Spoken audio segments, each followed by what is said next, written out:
In 1995, a man won $100,000 at a casino.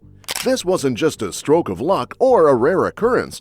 For 6 years, he managed to use the casino as his personal money cow, pulling off win after win without raising any alarms. He almost got away with it. Who was this man? And why was he able to continue his schemes for so long without being noticed? Let's understand.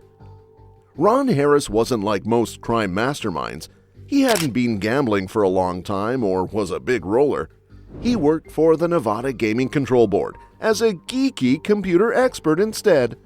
Harris's job was to make sure that slot machines and other computer gambling machines in Las Vegas worked properly. In a strange way, this job gave him the right cover and access to the systems he would later use against others. In 1989, Harris started his journey into the world of high-stakes cheating. At this point, casinos were focusing on electronic gambling tools like video poker and slot machines because of the popularity of card counting and other math-based gambling strategies. These machines made a lot of money. Every day they made an average of $200 to $300. On the other hand, they brought about a new problem, and that is computer experts could change them. In his job as a computer expert for the Nevada Gaming Control Board, Ron Harris was in an unusual scenario. He was responsible for keeping slot machines honest so that both casinos and players couldn't change the results. For this, you needed to know a lot about how the tools worked, like how their microprocessors and software worked. At that time, slot machines were getting more and more popular because they were easy to use and offered big wins. Each machine had a computer and a small silicone chip that controlled how the reels turned. The reels were moved by tiny stepper motors. With this technology, casinos could set the probability on each machine so that they were profitable for them and fun for players. On the other hand, this technology also gave the Gaming Control Board a lot of trouble. They needed the smartest people to stop both casinos and players from messing with the machines. This is where Harris came in. His knowledge made him very useful, but it also gave him the tools he needed to cheat the system. In 1988, someone told the Nevada Gaming Control Board that some video poker machines seemed to be rigged because they kept missing jackpots in a strangely regular pattern. It had very bad effects. Casinos depend on trust and fairness, and any breach could wipe out the business. Ron Harris, a hardworking and quiet computer expert, walks in. Harris was told to look into these claims, so he set out on a trip that would reveal a complicated web of lies. Harris began his research by looking at everything very carefully. It was American Coin Enterprises that provided the video poker machines in question. This company worked with casinos on a revenue-sharing basis. Because of this deal, both the sites and the company benefited from the players' losses, which could be a reason to fix the games. Harris took a measured approach. He took the machines apart and looked at their microprocessors and software code. The results of these tools were decided by random number generators, which is a system that can't be hacked, in theory. But Harris's close study of the code showed him something bad. There were small changes made to the software that stopped high-paying combinations, like royal flushes, from showing up when players bet the most coins. The finding shocked everyone. This malicious code was very smart and blended in very well with the real software, making it hard to find. Harris figured out that the machines were set up so that most of the players would lose, but it looked like everyone was playing fairly. The cheat was smart, and the way it was done was almost beautiful. But who did it? And how did they pull off such a large-scale plan without getting caught? Now, Harris's investigation led him to Larry Vogg, a lead programmer at American Coin Enterprises. Vogg, under intense scrutiny, eventually confessed. He revealed that he had been coerced into rigging the machines by the company's owners. Vogg's fear was palpable. These weren't people who took kindly to refusals. The owners had pressured him, leaving him no choice but to comply. As Harris dug deeper, it became clear how big the scheme was. Over 3 years, the rigged machine stole about $17 million from players. It was a huge amount that showed how crazy and far-reaching the plan was.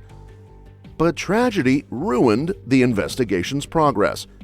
Even though Larry Vogg agreed to speak against the company, bad things were going to happen to him. Threatening calls started coming to him and his family. This was a clear sign that the game was dangerous and the stakes were high. Vogg was shot dead at point-blank range outside his home, which was the most terrifying part of the situation. The gaming control board and the gambling industry as a whole were shocked by his death. Without Vogg's evidence, the case against American Coin Enterprises fell apart, letting the company get away with not being fully responsible. For Ron Harris, the whole thing was disappointing.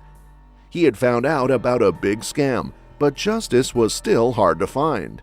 He was angry and cynical after what happened and thought that the system he worked to protect had let him down. This important event was the turning point that turned Harris from a defender into an exploiter. He was having trouble with money and was deeply disappointed, so he started to think about how he could use his confidential knowledge to help himself. Harris's thorough study and the problems that followed show that behind Las Vegas's flash and glitz, high-stakes and dangerous games are played. What else could be hidden in the shiny casinos? How many more were ready to risk everything to find them? Now that they have money problems and are fed up with the system, it's time to act. Harris came up with a way to cheat the casinos himself. He had a benefit because he knew things that no one else did. He knew how to change the software on slot machines so that they would always pay out. Harris changed the tools that the gaming control board used to check out slot machines. When inspectors hooked up their computers to the machines, his changed gear would add a cheat code to the software of the machines. When a certain number of coins were put into this machine, the code would set off a prize. So that no one would think he was cheating, Harris needed someone else to pick up the prizes. He asked his friend Reed McNeil to help, and he was happy to. They carried out their plan perfectly as a team. McNeil would play the hack machines by following Harris's instructions for how to enter coins and collect the jackpots. The two did this trick over and over again from October 1992 to early 1995. They were careful not to get too much attention by buying flashy things with their gains. They didn't buy expensive watches or fancy cars or other nice things. They stayed out of sight, which made it hard for anyone to question them. Harris was always worried about leaving a path, even though they were successful. There was always a chance that someone would figure out when they changed the code on a slot machine. In order to lower this risk, Harris came up with a new plan that would make it even harder to find him.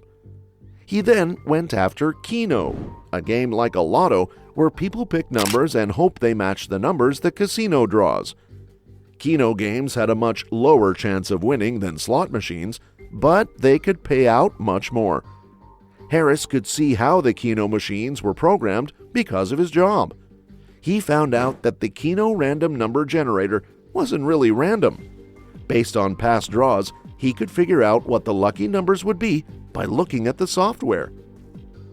Harris and McNeil went to Atlantic City in January 1995 to pull off their biggest scam yet. At night, Harris would stay in his hotel room and watch Keno on TV while using his computer to guess the winning numbers. He would then use a secret earpiece to send the numbers to McNeil. Everything was going as planned. Harris correctly picked the winning numbers, and McNeil played them and won $100,000. But in all their careful planning, they forgot one important thing: how to collect the winnings. The people who worked at the casino became suspicious when McNeil tried to claim the win. They asked for his ID and room number, which put him in touch with Harris. When Harris realized they were wrong, he quickly packed his things and ran to the airport. But when he got to Las Vegas, Cops and people from the gaming control board were there to greet him. It was over. Ron Harris's arrest had terrible effects right away, not just on him, but on the whole gambling business. Harris, who used to be a well-known and recognized computer expert, had to face the harsh truth of what he had done. When his plans were looked into, they revealed a web of lies that went back years and included hundreds of rigged slot machines and a planned Keno scam. As Harris was being arrested, the police looked into his scam in detail. They found out about the complex ways he had changed the software on slot machines to make sure wins would happen at exact times. His plans were so well thought out and detailed that it showed how well he knew the machines he was meant to protect. The Nevada Gaming Control Board was shocked when Harris was arrested. The organization that was supposed to keep the gambling business honest was in a tough spot.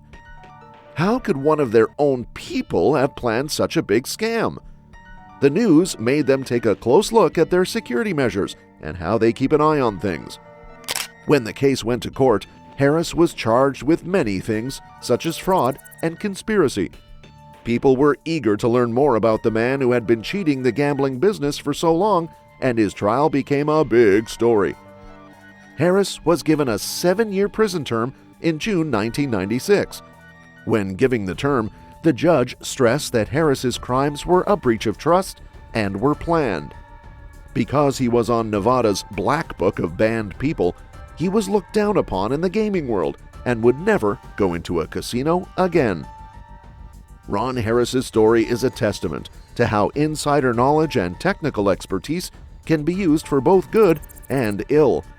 His actions forced the gambling industry to improve its security measures, making it harder for others to follow in his footsteps. Harris's ability to cheat the system for so long raises important questions about the vulnerabilities in even the most tightly controlled environments. How many other industries could be susceptible to similar exploits, and what measures can be taken to prevent them? The saga of Ron Harris is a cautionary tale about the intersection of technology and trust. It highlights the importance of rigorous oversight and continuous improvement in security protocols. In an age where digital systems are pervasive, ensuring their integrity is paramount. As we move forward, it's crucial to remember the lessons learned from Harris's exploits. Vigilance, transparency, and accountability are key to preventing similar incidents in the future. While Harris's story may be unique, the principles it underscores are universally applicable. Beyond the technical aspects, Harris's story also sheds light on the human element of cheating and fraud. His actions were driven by a mix of disillusionment, financial desperation, and a desire to outsmart the system. This combination of factors can be found in many instances of fraud across various industries. Understanding the motivations behind such actions can help in developing better preventive measures. It's not just about securing systems, but also about addressing the underlying issues that drive individuals to commit fraud. The gambling industry has come a long way since the days of Ron Harris. Advances in technology have led to more sophisticated security measures, from biometric identification to real-time monitoring of gaming activities. However, as technology evolves, so do the methods of those seeking to exploit it. The challenge for the industry is to stay one step ahead. This requires ongoing investment in security technologies and training for staff. And also, it should be made sure that everyone in the industry is honest and responsible, but somewhere it is not that practical. And also, Ron Harris's story sets an example that even the most secure systems can be vulnerable if the right safeguards aren't in place. It underscores the need for constant vigilance and the importance of addressing both the technical and human aspects of security. As we continue to integrate technology into every aspect of our lives, the lessons from Harris's exploits remain relevant. By understanding the past, we can better prepare for the future and ensure that systems are both secure and fair for everyone involved. Basically, Ron Harris was a man who used his insider knowledge to cheat the system and almost got away with it. His story is a blend of technical brilliance and human fallibility, but he ultimately faced justice. His exploits left a lasting impact on the gambling industry. They prompted changes that have made it harder for others to follow in his footsteps, but they also serve as a reminder of the constant need for vigilance and innovation in security practices. In the end, this story illustrates that the ingenuity and resourcefulness of individuals can be used for both good and ill. It entirely depends on how we use these qualities, because no matter how intelligent a person is, if they misuse their skills or power, the outcome is always the same. Truth will ultimately prevail. What do you think? Do tell us in the comments, and subscribe to our channel for knowing more hidden stories like this.